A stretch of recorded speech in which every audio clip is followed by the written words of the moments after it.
आज जो आप मूवी देखने जा रहे हैं उस मूवी का नाम मिशन है। इस मूवी में आप देखेंगे कि कैसे एक एस्ट्रोनॉट की पूरी टीम मार्स पर जाती है। वहाँ पर रिसर्च के बाद उन्हें पता चलता है कि पहले यहाँ पर ह्यूमंस रहा करते थे। यह कहानी शुरू होती है 1967 से, जो सोवियत स्पेसक्राफ्ट यूसेलिस 1 अपना मिशन कंप्लीट करके धरती पर लैंड हो चुका था। चौंका देने वाली बात तो यह थी कि स्पेसक्राफ्ट अचानक गायब हो जाता है। मायर नाम का एक व्यक्ति मार्स पर जाने के लिए एक मिशन को तैयार करता है। मायर ने अपने 4 साल का पूरा मनी इस मिशन पर खर्च कर दिया था। एक अमेरिकन कंपनी जो 2 हफ्ते पहले ही इस मिशन को एग्जीक्यूट कर चुकी थी, लेकिन वहां पहुंचने के बाद अमेरिकन क्रू की कोई भी न्यूज नहीं थी। उन्हें सिर्फ एक वार्निंग के रूप में एक वीडियो मिली थी जिसमें मैं मार्स पर आने के लिए मना कर रहा था। उसी समय क्रू मेंबर्स आपस में लड़ने लगते हैं, लेकिन कैप्टन वहां पर कहता है कि हम मार्स पर लैंडिंग जरूर करेंगे। लैंडिंग से 30 मिनट पहले शिप में अचानक से एक अजीबोगरीब चीज होने लगती है। क्रू मेंबर शिप में कुछ गड़बड़ी महसूस करते हैं। शिप अपने कैरियर सिस्टम से अलग नहीं होती है। यह न्यूज पूरी क्रू टीम के लिए बहुत बड़ा खतरा था। इसको ठीक करने के लिए क्रू मेंबर को मैनुअली डिटेक्ट करना होगा। शिप के कमांडर प्रॉब्लम को डिटेक्ट करने के लिए शिप से बाहर जाते हैं, लेकिन वह इन प्रॉब्लम को डिटेक्ट नहीं कर पाते हैं और अचानक शटल मार्स के एटमॉस्फेयर में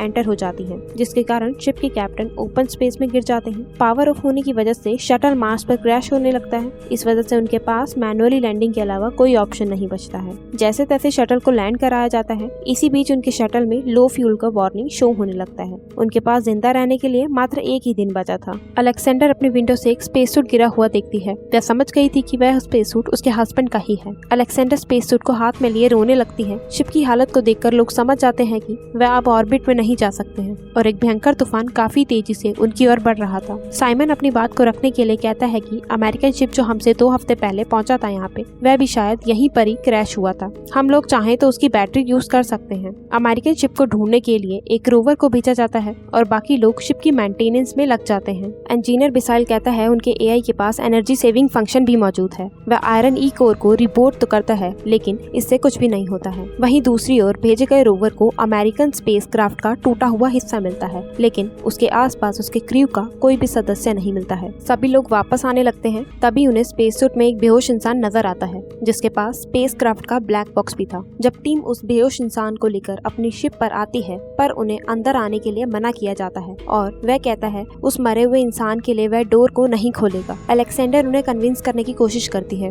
जब उन्हें पता चलता है कि यह आदमी अभी भी जिंदा है और तभी आयरन डोर को खोल देता है। उस आदमी से पूछताछ करने के बाद पता चलता है कि यह आदमी अमेरिकन क्रू के बारे में कुछ भी नहीं जानता, क्योंकि इसका नाम व्लादिमीर कोमारोव है और इसका जन्म सोवियत में हुआ था। यह इंसान किसी भी तरह के सीक्रेट को रिवील नहीं करता है। क्रू अर्थ पर एक मैसेज सेंड करते हैं। फिर उन्हें अमेरिकन कॉर्पोरेशन से एक मैसेज मिलता है कि उनके मिशन में कोई भी रशियन आदमी नहीं था। वे लोग कंफ्यूज हो जाते हैं क्योंकि कोमराव की डेथ 1967 में ही हो चुकी थी। उन सबके दिमाग में सिर्फ एक ही सवाल चल रहा था कि ये चांद तक कैसे आया, क्या ये एक टाइम ट्रेवलर है। अब इन लोगों की शिप ठीक होने लगी थी, लेकिन उनके पास फ्यूल बिल्कुल भी नहीं था। क्रू कोमराव पर नजर रखते हैं, लेकिन कोमराव अचानक ही गायब हो जाता है। पूरी शिप में ढूंढने के बाद भी वह कहीं नहीं मिलता और उसका स्पेस सूट भी मिसिंग होता है। क्रू के कुछ लोग आईनी के बताए हुए रास्ते पे जाते हैं। एक ग्रुप को साइमन लीड कर रहा था। अलेक्जेंडर उन्हें बताती है कि कोमराव के डीएनए में पता चलता है कि कोई थर्ड ट्रेंड भी है। इसका मतलब यह है कि वह ह्यूमन नहीं है। और तभी उन लोगों को कोमराव दिख जाता है, जो एक अजीब से दिखने वाली चीज के बगल में खड़ा था। उसी के साथ एक पिरामिड के जैसा स्ट्रक्चर भी मौजूद था। दूसरी तरफ हम देखते हैं कि अमेरिकन शिप का फाउंडर को पता चल जाता है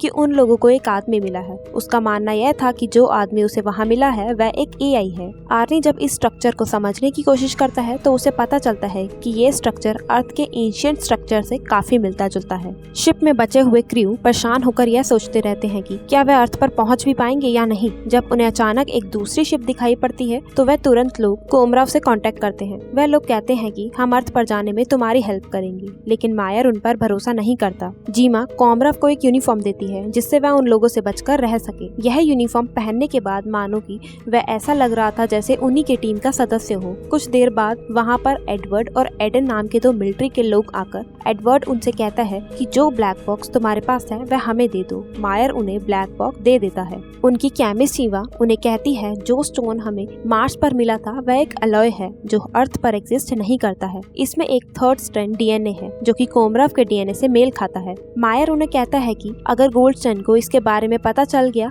तो वह लोग कोमराव को ले जाएंगे। इसके बाद क्रू 2 ग्रुप में बढ़ जाता है। एक ग्रुप वह बनता है जो कोमराव के बदले फ्यूल लेना चाहते हैं और दूसरा ग्रुप जो मार्स का सच जानना चाहते हैं। जीमा व्लादिमीर को अपने कैबिन में बुलाकर उसे हिप्नोटाइज करने की परमिशन मांगती है। इसके बाद बाकी के क्रू मेंबर्स ट्रांसमिशन की मदद से उनकी कन्वर्सेशन को सुनने लगते हैं। जीमा कोमराव के साथ हुई बातों को याद करती है। उन्हें पता चलता है कि यह प्लान उन्होंने सिर्फ ब्लैक बॉक्स के लिए नहीं किया।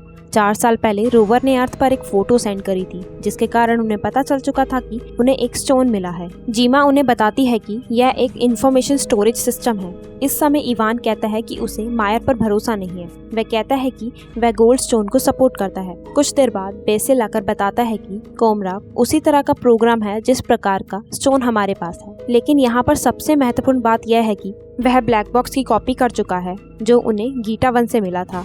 उसके बाद मायर जीमा को फोटो दिखाता है जो 4 साल पहले मार्स से मिली थी, जिस पर जीमा का फेस बना हुआ था, इसलिए उसे भी मिशन पर भेजा गया। जीमा सोच में पड़ जाती है। मायर ने सभी मेंबर्स को बेवकूफ बनाया था। कोमराव वहां पर आकर जीमा से कहता है कि वह उसका हजारों सालों से वेट कर रहा था। अर्थ पर हम देखते हैं कि साइंटिस्ट की टीम गोल्डस्टोन को बताती है कि कोमराव एक कंप्यूटर की तरह है। वह उसकी ब्रेन को कोमराव की बॉडी में ट्रांसफर करने की तैयारी करते हैं।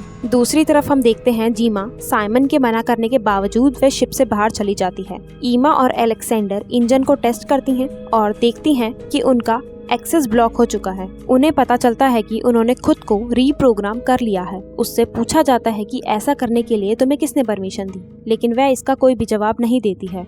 बेसिल कहता है उसका सिस्टम एक ब्रेन की तरह बनने लगा है। जीमा एक छोटे से पिरामिड के पास पहुंचती है और साइमन जबरदस्ती उसे अपने साथ ले जाता है। यान उन्हें ढूंढने लगता है और उसे पता चलता है कि वह यहाँ पर गायब है, तो वह तुरंत साइमन को कांटेक्ट करने की कोशिश करता है। यहाँ पर साइमन उनसे कहता है यहाँ पर किसी को भी आने मत देना। उसी बीच मिलिट्री के दोनों लोग पहुँच जाते हैं और उनकी डिमांड थी कि कोमराव को उनके हवाले कर दें। मायर बेसिल को गोल्डस्टोन को मैसेज करने को कहता है। आर्नी उनकी कॉन्वर्सेशन को ब्लॉक कर देती है। फिर हमें दिखाया जाता है कि दोनों मिलिट्री के लोग कोमराव को ढूंढने लगते हैं। उसी बीच अचानक लाइट चली जाती है। कोमराव फिर से गायब हो जाता है। इधर पता चलता है कि ईमा एक पहाड़ से नीचे गिर जाती है।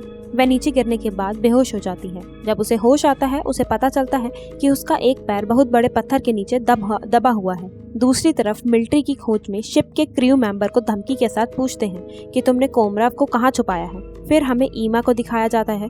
ईमा यह सोचती है कि वह यही पत्थर के नीचे दबकर मर जाएगी। उसी क्षण साइमन उसे बचाकर ढूंढ लेता है। शिप में अलेक्जेंडर देखती है कि एक काफी बड़ा तूफान उनकी तरफ आ रहा है। दोनों ऑफिसर अर्थ पर जाने की तैयारी में लग जाते हैं। फिर एकदम से फ्लैश जनरेट होती है और कोमराव उनके सामने आकर अचानक से खड़ा हो जाता है और कोमराव उन्हें कहता है कि वह उसे वापस अर्थ पर ले जाएगा। साइमन, ईमा और जीमा कोमराव की बताई हुई लोकेशन पर जाने लगते हैं और एक अंडरग्राउंड बैंकर के पास पहुंचते हैं। थोड़ी दूर चलने के बाद उन्हें पानी दिखाई देता है। अर्थ पर हम देखते हैं कि गोल्डस्टोन नर्स को एक कहानी सुनाता है जो उसने मार्स के बारे में सुनी थी। लोग एक ग्रीन मैन नाम के आदमी को ढूंढ रहे थे। वह उसे हाचिका नाम की डोन की कहानी सुनाता है जो अपने ओनर का वेट करता रहता है और वहाँ उसे कोमराव से कंपेयर करते हुए कहता है कि कोमराव हजारों सालों से मार्स पर उसका इंतजार कर रहा है, जिसने उसे बनाया और मार्स पर छोड़ दिया, और आज तक वह उसका इंतजार कर रहा है कि वह कब लौटेगा। इधर मार्स पर उन लोगों को एक दीवार दिखाई देती है जो कि ह्यूमन बोन से बनाई गई थी और उन्हें यह देखकर महसूस होता है कि वह पहले इंसान नहीं है। उन्हें लग रहा था अर्थ के लोग मार्स पर आए थे, लेकिन ऐसा नहीं है।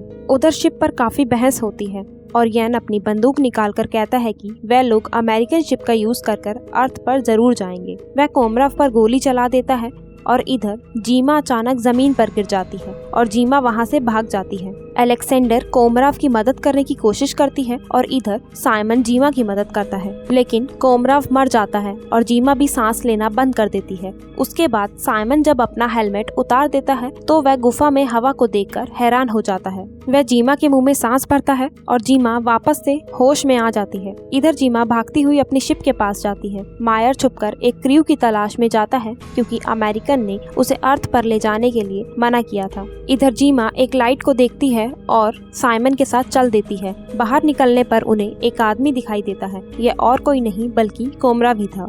मायर जब उनके पास पहुंचता है तो वह कोमराव को देखकर हैरान रह जाता है। कोमराव उन्हें बताता है कि यहाँ पर काफी साल पहले सब कुछ खत्म हो चुका था। वह लोग मार्स के नॉर्थ पोल में पहुंच जाते हैं। कोमराव उन्हें एक्सप्लेन करता है कि काफी साल पहले यहाँ पर ह्यूमंस रहा करते थे, लेकिन काफी लापरवाही के कारण मार्स पर रहने लायक जिंदगी खत्म हो चुकी थी। कोमराव उन्हें बताता है कि कैसे उसने हजारों साल तक जीना का वेट किया। अचानक वहाँ पर एक मिलिट्री ऑफिसर आ जाता है जो साइकोलॉजी को अर्थ पर ले जाने आया है।